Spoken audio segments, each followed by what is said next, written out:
Hi, my name is Danny Page, and this is how I unleash my superhero.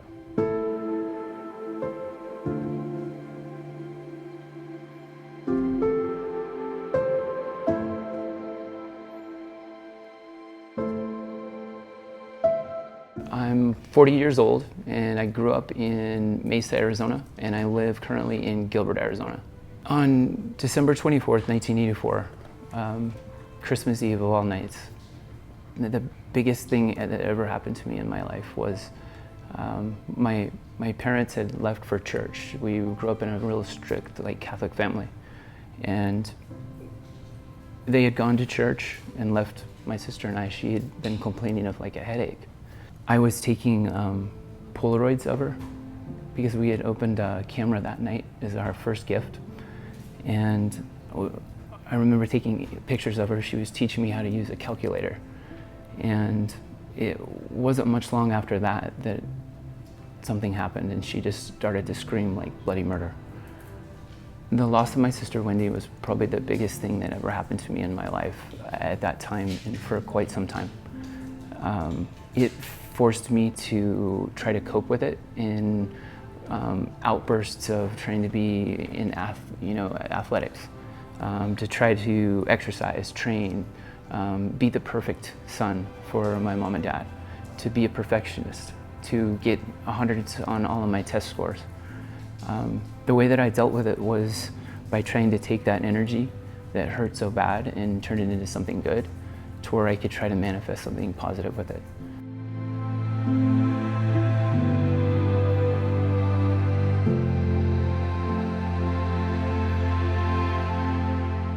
So at 5 years old, trying to rationalize what was going on, you can't rationalize it. You really can't. That's probably the hardest thing that a person deals with, that's dealing with grievance, especially at a young age when you have parents that don't grieve either. They swept it under the rug, and so I had to sweep it under the rug. And so my way to deal with it or to cope with it was to find distractions. Distractions were athletics, sports, swimming, football, wrestling, anything that I could possibly do to get myself away from my home and to get myself as engaged as possible into something that I can be successful at. Second life moment for me, the one that really cracked me, having everything that you could possibly imagine. I had what you would call a perfect life. I had a beautiful family, I had a beautiful wife, a beautiful daughter, I had a beautiful home. I had all of these things, a successful business, but there was a piece of the puzzle, if you will, that was missing. And that was having a connection with my parents for the most behalf. I remember walking into the house and sitting down with my parents and saying, listen, we really need to talk about this. It's obvious that there's a disconnect. You guys have never once spoke about my sister's death, and there's always this distance, if you will, that you guys put between me. So I asked them what happened, and this is probably the hardest thing that I've ever had to endure.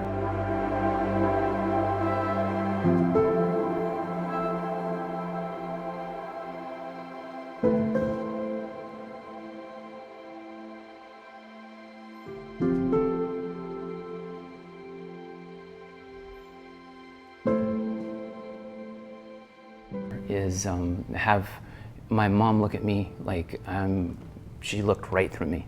And then I turned over to my dad, and he looked at me and he goes, I wish it was you that had died. I wish it wasn't your sister. I wish she was here and you weren't. And every time that I went and did something with you, every time I took you hunting or on vacation, it's because your mother told me to. And at that point, that ripped every ounce of persona, I guess you could say, that I ever had. Whatever I was trying to live for at that time was gone, and because I was always trying to please him. And that was the last, kick me off the ledge that you can possibly do. And it broke my heart. It literally, you can't do anything more mean to somebody than to say that to them. And yeah, it shattered me.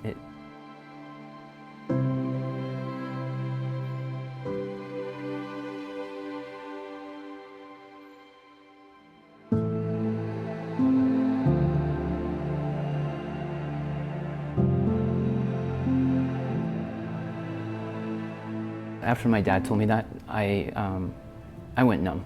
I shut off. I took my emotions and I literally turned the key to off position. I took my I give a shit and just turned it off. And I quit caring about myself first.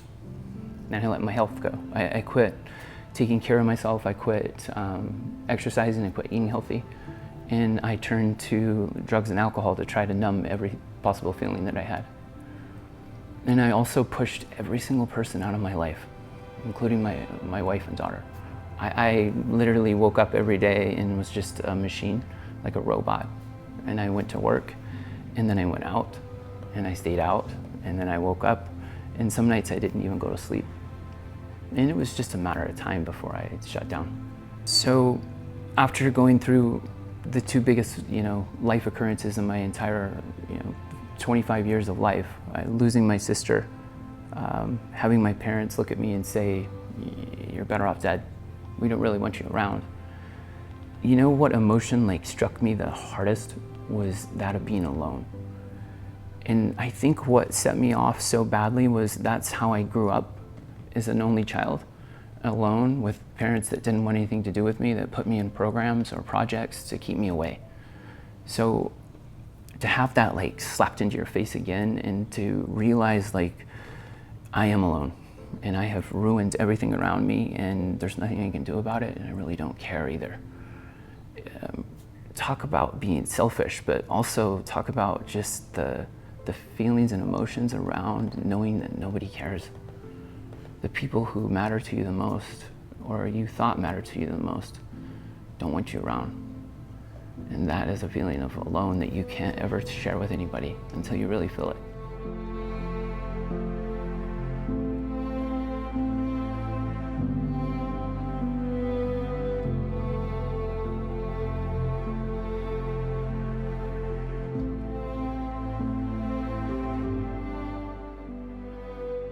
There came a time in my life when I had an awe moment. It's this moment where you kind of have a connection.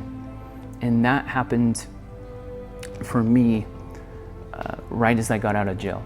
And at that moment, I didn't have anything. I didn't have a phone, I didn't have a wallet, I didn't have a license, I didn't have anywhere to go. I walked out of what we called the freedom door at that time. And you walk out into the middle of the streets in downtown Phoenix and you realize man, I really don't have anything. But there was this switch that went off for the first time in my head in a long time. That was a positive switch. That was a powerful switch. And I realized that I didn't have in control of anything else in my life but my own health. And at that moment, that's where I connected with the statement, I believe how I show up for my physical health. It's how I show up for my business life, my family life, and my spiritual life. And at that moment, I'm standing in the middle of the street realizing I let go of my health. And when that happened, boom, boom, boom, these three other things fell apart. So at that moment, that's when my whole world started to change. That's when I used my superhero power, if you will, was to start to take control of my own health, my fitness, exercise, nutrition, putting it all back together, because that's all I had at that time.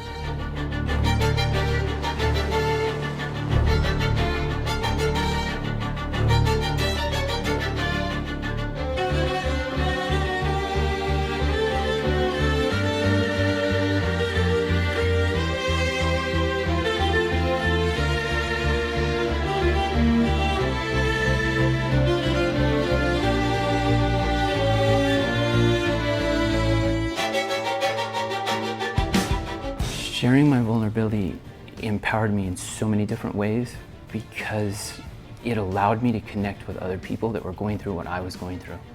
And that allowed me to not feel that emotion that broke me, and that was being alone. So my transparency and my authenticity was just being real in who I was and not being afraid to put up a video or whatever on social media about what I'd been through. It really empowered me.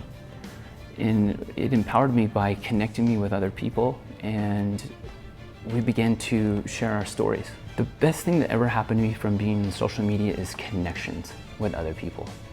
I have met so many amazing, powerful people, CEOs of companies to professional athletes, to people who are well connected in the business world, to the financial world, you name it. I've been able to put that network together, and it all happened through social media.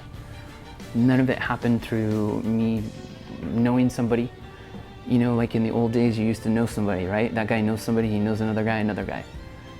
That's not the way that my life's grown. My business has really grown because of social media and the connections that I have. So my transformation to the Danny Page that sits here in front of you now happened immediately after my breakdown. After being arrested and losing everything that I had. The moment that I got out, it was baby steps forward towards progress. And each morning I started my morning routine back then. That's when that whole process started. Was waking up and setting an intention for what it is that I wanted to create that day. And for quite a long time, it wasn't around business, it was around my own health. Whether it was swimming, whether it was how fast I was going to run, or how far I was going to run, or how much I was going to lift, or how high I was going to jump on a box, whatever it might be, I put my mind and my intention around it each and every day. And so it was a process, and it still is. It's still improving from when I lost it and tore it all apart. It's a day-by-day process. Some days I take steps back, but I always try to take a step forward. So the one word that I would use to describe myself since unleashing my superhero power, since that moment that I walked out of the freedom door, would be the word committed.